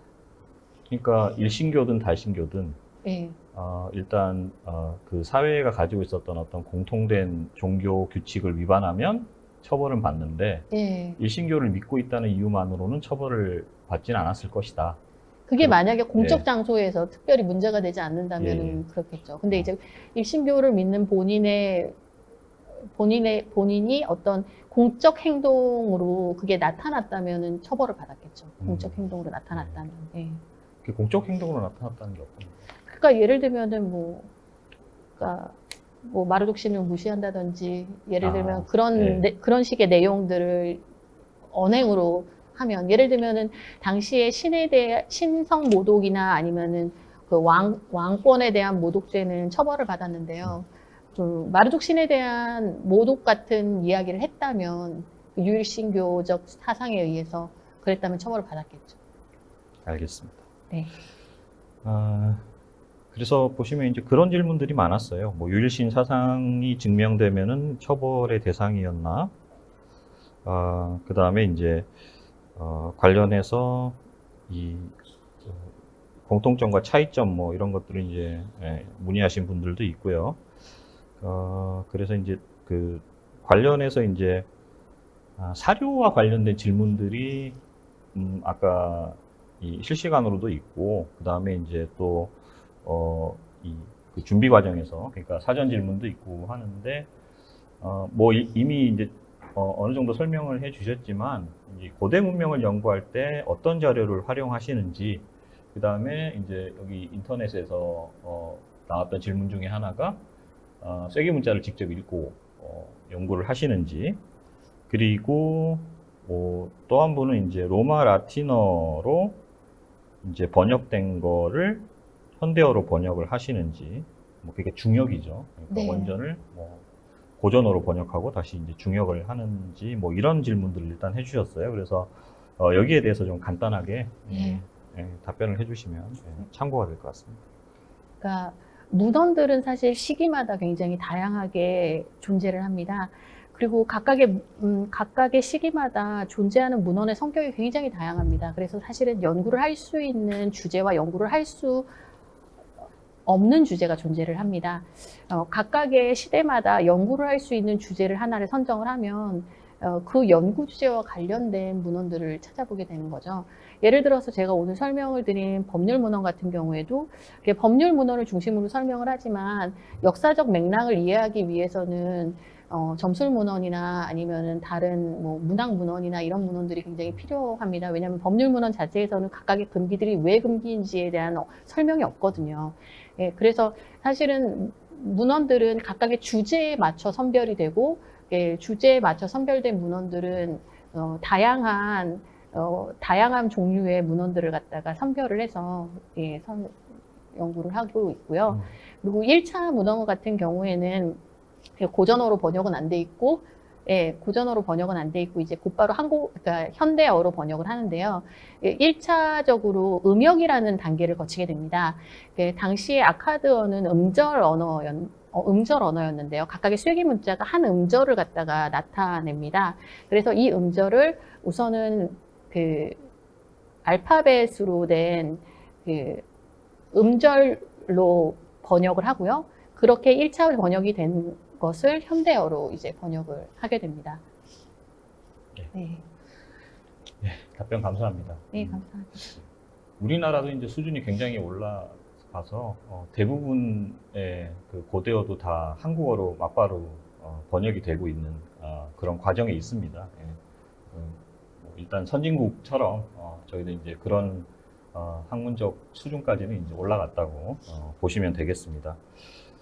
그리고 이제 몇 가지 그 질문들이 있는데요. 정결례와 관련한 질문. 네. 그래서 목욕탕 아까 이제 잠깐 언급하셨는데 네네. 거기가 이제 목욕탕이 세라믹으로 이렇게 네네. 설비가 되어 있어서 거기서 목욕을 했다. 근데 당시 이제 대개는 방수제로 사용한 게 그 천연 아스팔트였지 그렇죠. 않습니까? 역청이죠. 네, 예. 역청. 예. 자, 그래서 그 부분에 대해서 좀 자세한 설명이 가능하실까요? 저도 사실은 그 부분에 대해서 정확하게 많은 내용을 알고 있지는 않고요. 고고학 관련돼서는. 근데 저도 사실 그 부분에 대해서 굉장히 궁금했었거든요. 당시에는 그 역청이 그 히트에서 굉장히 많이 나고 그렇기 때문에 그 천연 아스팔트를 그대로 가져다가 배를 방수를 하고 그리고 건물들 같은 경우에는 뭐 지구라트 같은 경우에는 바로 밑에 이제 천연 아스팔트로 이렇게 역청으로 보통 방수를 하는데 근데 제가 본 문헌에서는, 제가 본 고고학 자료에서는, 목욕탕은 그걸로 안 한 걸로 나와 있더라고요. 근데, 제가 봤던 문헌이 틀릴 수도 있으니까요. 근데 제가 봤던 문헌에서는 그렇진 않았어요. 그래서 제가 사실은 그 부분에 있어서도 약간 의외라고 저도 생각을 했었거든요. 그 세라믹이란 게 이제 유약을 바른 구운 벽돌을 말씀하시는 예, 그냥 거죠? 구운 벽돌인 거죠. 알겠습니다. 그래서 유약을 발라서 벽돌을 구우면 이제 그게 방수가 되거든요. 그래서 이제 아마 그런 벽돌을 사용하지 않았을까라고 이제 추정이 되고요. 그 다음에 이제 절도가 일어났을 때 신전에서 어떤 물건이 이제 절도가 됐는데 이제 만약에 그게 이제 그걸 회수했다. 네. 어떤 방법을 통해서는 회수를 했다. 그럼 원래 이제 자리로 돌아왔으니까 이제 그걸 신전 기물로 계속 사용을 하는 경우가 있었을 텐데 네. 이게 뭐 절도되는 과정 아니면 이게 시중에 돌아다니는 과정 분명히 이제 이런 것들은 이제 종교적 관점에서는 오염이 있었다고 보지 않습니까? 네, 네. 그러면 만약에 이런 경우에는 그 해당 물건에 대해서 이제 어떻게 조치가 취해지나요? 아, 그런 사례가 사실은 문헌적으로 남아있지 않아갖고, 정확하게 말씀드리기가 좀 그렇습니다. 그러니까 예를 들면은 뭐 그런 거는 있습니다. 예를 들어 신상이 훼손이 되는 경우가 있는데요. 신상이 훼손이 되면은 신이 죽었다라고 사람들이 생각을 했거든요. 그래서 그 신상을 다시 수리를 하기 위해서 비트문무라는 그 곳에 가서 그 장인이 이제 제의를 하고 그 제의 동안에 제의를 하고 그 다음에 이제 수선을 하는 동안에는 사람들이 그 곡을 했습니다. 곡을 하면서 그 수선의 과정을 갖다가 이제 애도를 하죠. 네. 애도를 하고 다시 원래대로 신상이 다시 완성이 되면 이제 다시 돌아왔는데요. 그런 예는 있지만 절도물로 인한 오염으로 인해서 그 오염을 갖다가 정화하기 위한 제의는 제가 아는 한은 없습니다. 문헌적으로 남아있는 거. 그러니까 이제 문헌적 증거가 없다는 말씀이시죠? 그렇죠. 근데 네. 아마 정결례가 반드시 행해졌을 네. 거라고 생각을 합니다. 예. 그리고 이제 아까 이제 질문하신 것과 이제 관련해서 추가 질문인데, 이제 제가 만약에 물건을 훔쳤는데, 네. 뭐 어떻게 해서 이제 이걸 반환을 했다. 네, 네. 그럼 제 죄가 경감되나요? 그걸 이제 감안을 해서 그런 질문이 있었습니다. 아, 그런 예는 문헌에서 본 적이 없는 것 같습니다. 그러니까 근데 이거는 확실합니다. 그러니까 그 당시의 사람들도 역시 어떤 고의가 있는 행위와 고의가 없는 행위는 구별해서 고의가 있는 행위는 좀 더 강력하게 처벌하는 경향이 있었고요. 아, 근데 실수로 죽인 경우가 있어요. 예를 들어서 어떤 사람이 벽 공사를 하다가 그 신전의 사원에 소속되어 있었던 오리 한 마리를 죽입니다. 그리고 너무 놀래요. 그래갖고 그 오리를 묻어요. 묻었는데 이제 발각이 된 거예요. 근데 이건 실수잖아요. 근데 똑같이 처벌받아요. 근데 이 예는 똑같이 처벌받지만 다른 예에서는 또 다르게 적용이 됩니다. 예를 들어 사기죄 같은 경우에는 같은 죄라고 하더라도 같은 절도라고, 그러니까 어떻게 보면 다 남의 물건을 이렇게 뭐라고 했나, 남의 물건에 대한 그 탐욕인데 절도와는 다르게 일반 절도 같은 경우에는 일반물 절도는 뭐 보상이나 아니면 2배로 갚거나 뭐 이렇게 되게 상황에 따라 되게 다양하지만 그렇게 크게 막 처벌이 내려지진 않았거든요. 근데 사기죄 같은 경우에는 10배로 내는 처벌이 내려졌어요. 그러니까 의도성이라는 것이 사실은 당시의 법률에서는 안 좋게 여겨졌고 처벌받았습니다. 근데 그런 예는 우선 제가 아는 문헌에서는 없습니다. 그러니까 이제 과실과 예. 의도성 그 차이는 있었다. 예. 하지만 그게 모든 경우에 다 적용된 건 아니고, 그러니까 몇몇 경우에는 그런 것의 구분이 확실히 있었고 몇몇 케이스에는 없었고. 예. 알겠습니다. 그 관련해서 이제 이 사전 질문에 그 사기죄와 관련된 게 있었어요. 그래서 사기가 다른 범죄에 비해서 이제 무겁게 다루어졌다. 네. 이 부분이 좀 이 부분을 흥미로워하신 분이 계셨는데, 그게 이제 인간 사이의 신뢰가 붕괴되는 뭐 그런 결과를 초래해서 그런 거라면은 뭔가 이제 뭐 특별한 시대적 배경이 있었는지 좀 궁금해 하시거든요. 아, 뭐 예를 들면 사람을 갖다가 움직일 수 있는 어떤 방법이 인적인 어떤 네트워크를 통해서만 가능한 사회에서 인간적 신뢰가 중요할 수밖에 없는 거라고 볼 수 있고, 지금 현대 사회에서는 그거 말고도 굉장히 많은 방식으로 사람을 갖다가 감시하고 통제할 수 있잖아요. 그렇기 때문에 사실은 다른 방식이 존재하기 때문에 인간적 신뢰를 어겼을 때 범죄가 덜 처벌받는다면 당시에는 여파가 굉장히 크니까 그런 방식밖에 없었기 때문에 그러니까 사회에 따라서 다를 수밖에 없는 거죠. 사회가 사용할 수 있는 방식이 방식이 예. 그렇다. 구체적인 예가 있나요?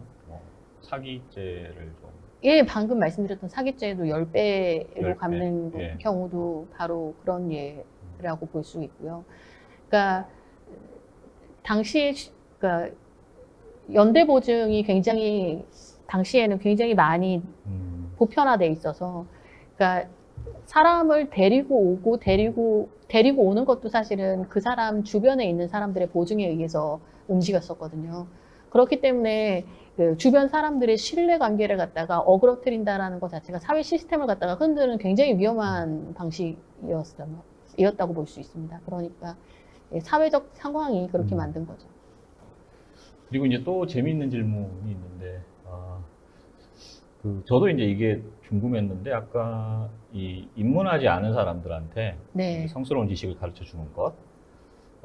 그래서 이제 그런 성스러운 지식을 이렇게 이제 특정한 사람들만이 이제 대개는 입문한 사람들만이 이제 공유를 하고 외부로 발설하지 못하게 하고, 이런 것들이 이제 영지주의도 좀 그런 전통이 있는데, 혹시 이런 영지주의가 그런 옛날에 그 바빌론의 어떤 전통과 연결이 될까요?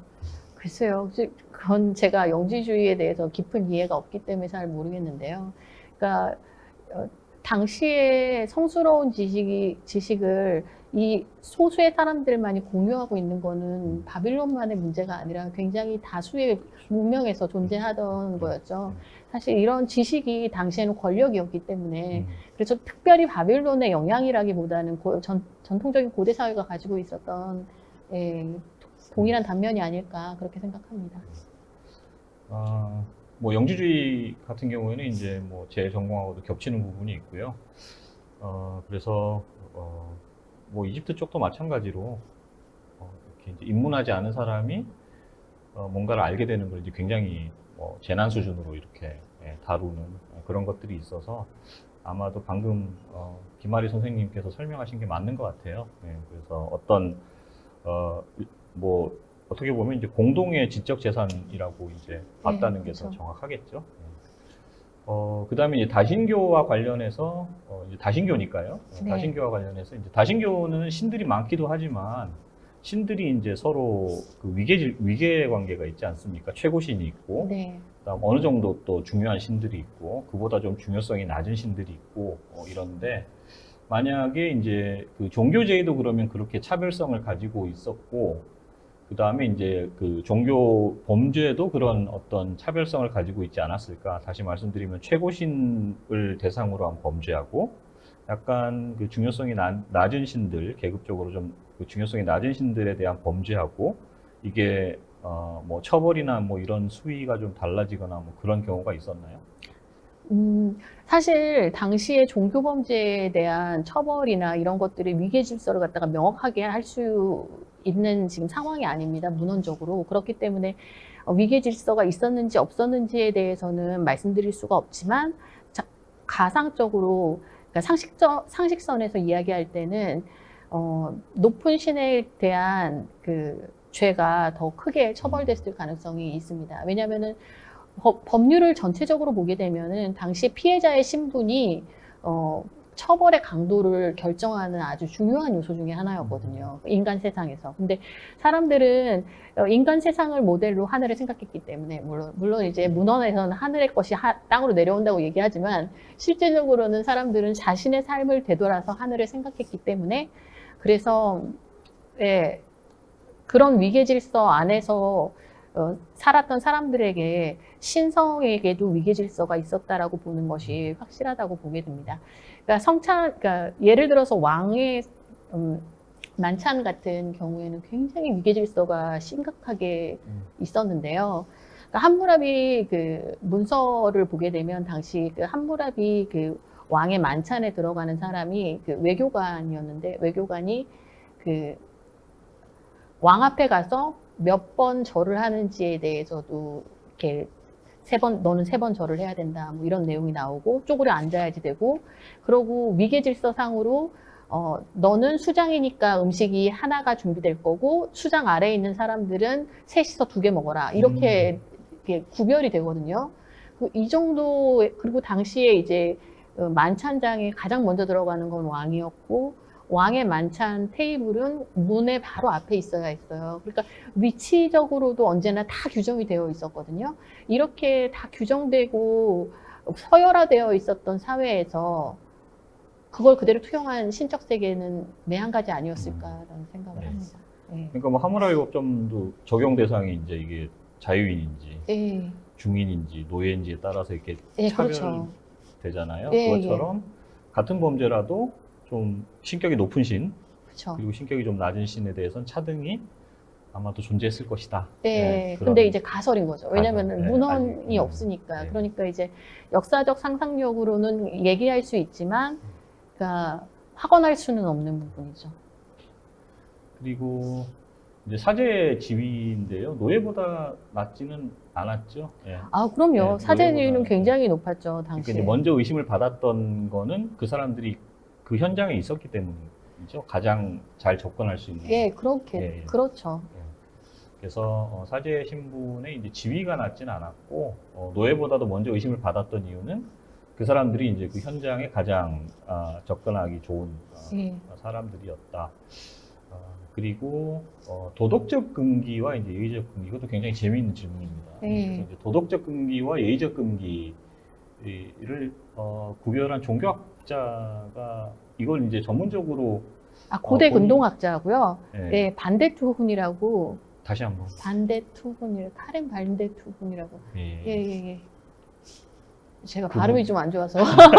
그분이 하셨나요? 예, 예, 예. 네. 그분이 그냥, 그러니까 연구 논문에서 발표를 예, 하셨어요. 예.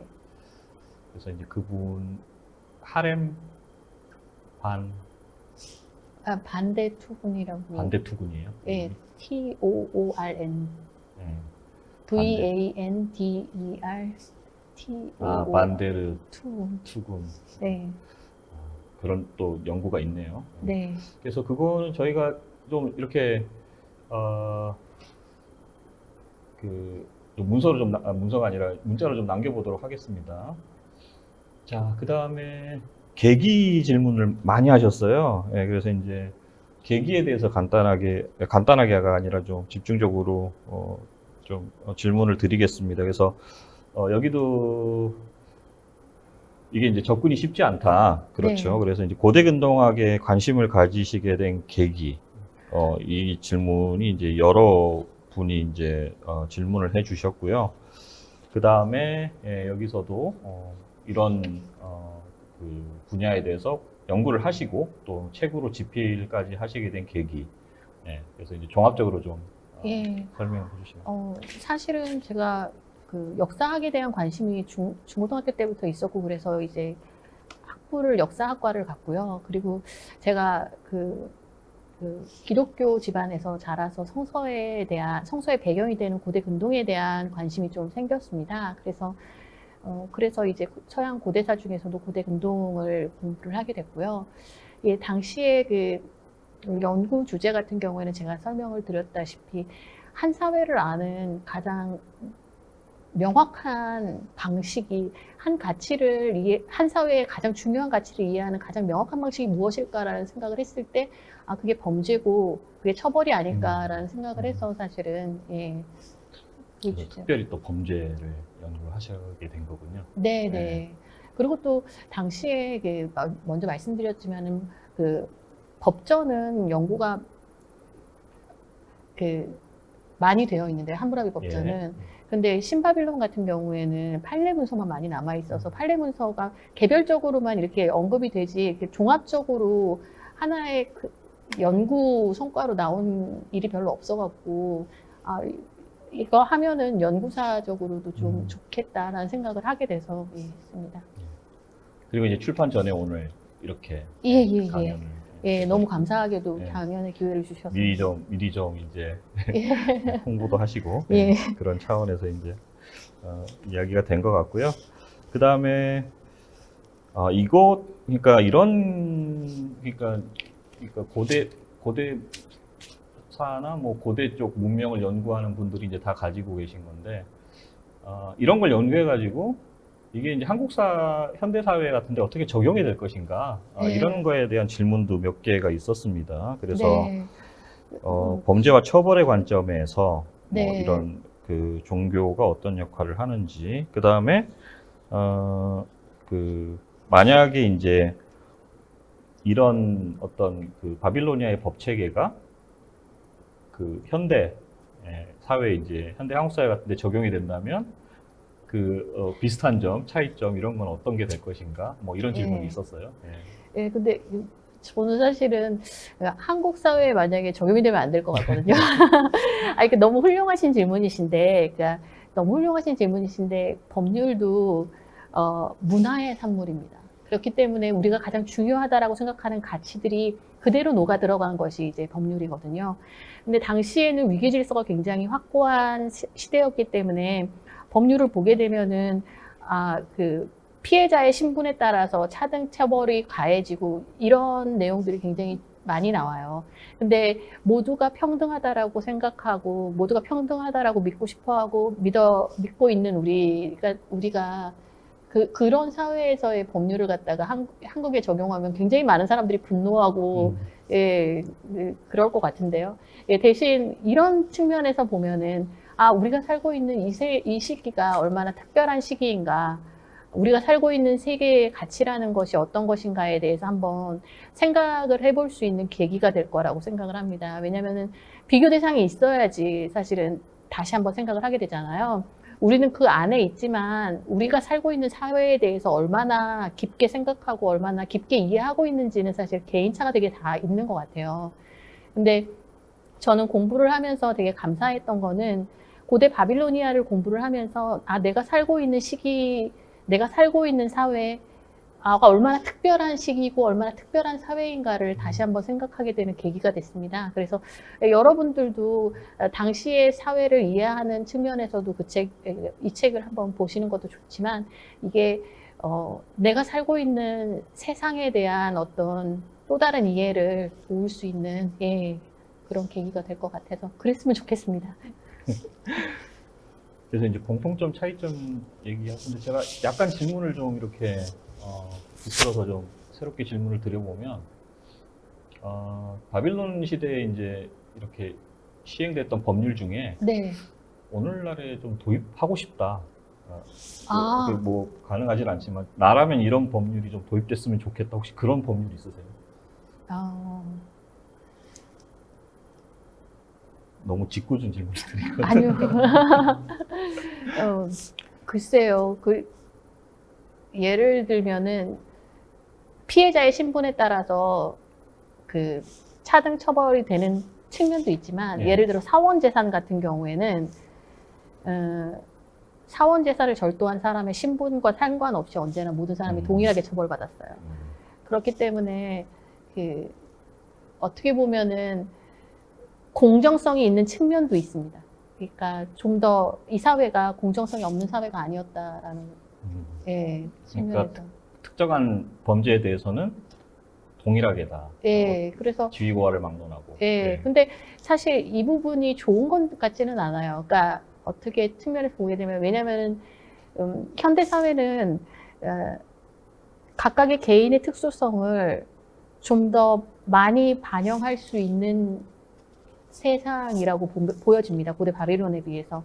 그래서 사실은 저는 고대 바빌론 법률도 상당히 재미있었지만 고대 바빌로니아 법률보다는 현대법이 훨씬 더, 물론 이제 현대법도 법을 공부하시는 분들은 한계점을 가지고 있고 어려운 점도 있다라고 말씀을 하시겠지만 훨씬 더 나은 부분이 굉장히 많아요. 왜냐하면은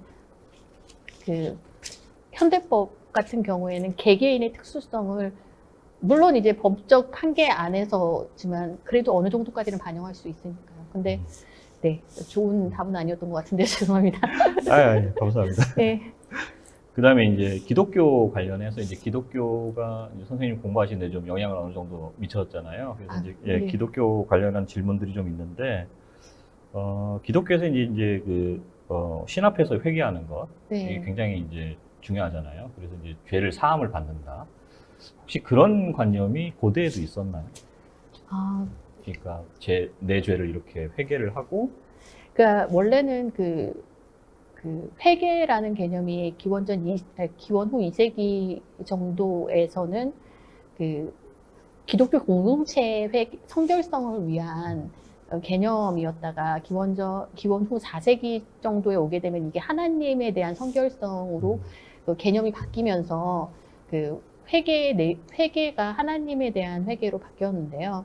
물론 이제 고대 메소포타미아에도 개인의 신이 화가 나가지고 개인에게 어떤 나쁜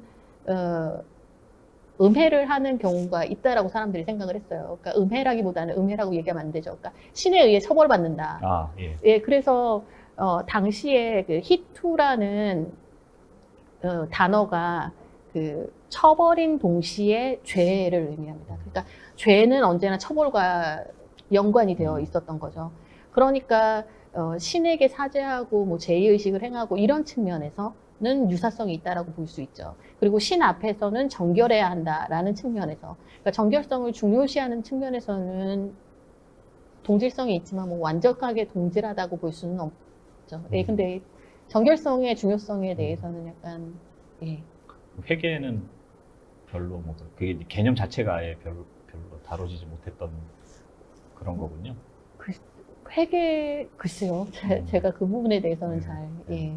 알겠습니다. 그 관련해서 한 가지만 더 이제 말씀드리고 한두 가지만 더 질문하고 마치도록 하겠습니다. 관련해서 이제 그 영지주의와 관련해서 이집트 쪽에서 이제 사실은 영지주의가 시작됐다고 보시면 되고요.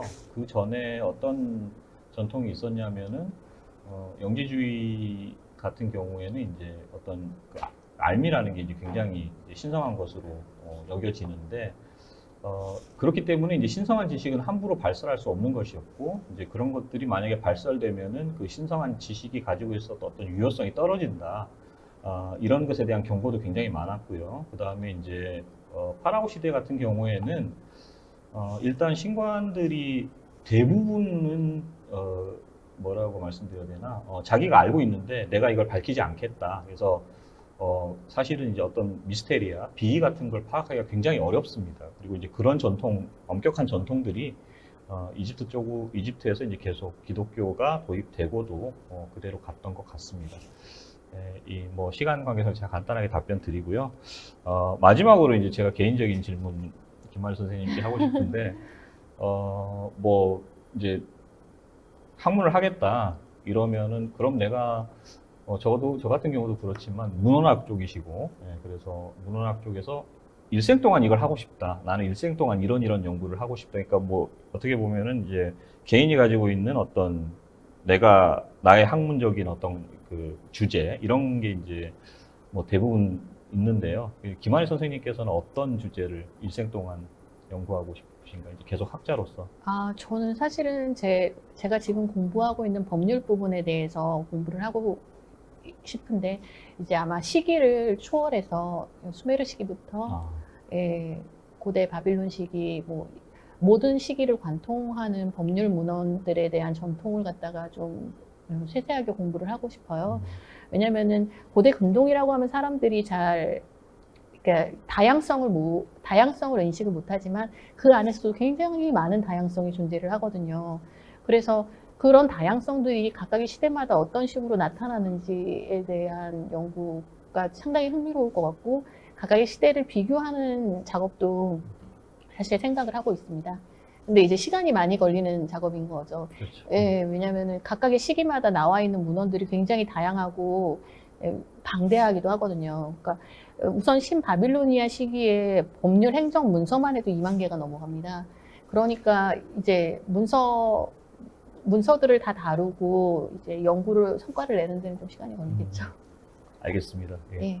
선생님 다음 연구 성과 또 기대해 보겠습니다. 예, 감사합니다. 감사합니다.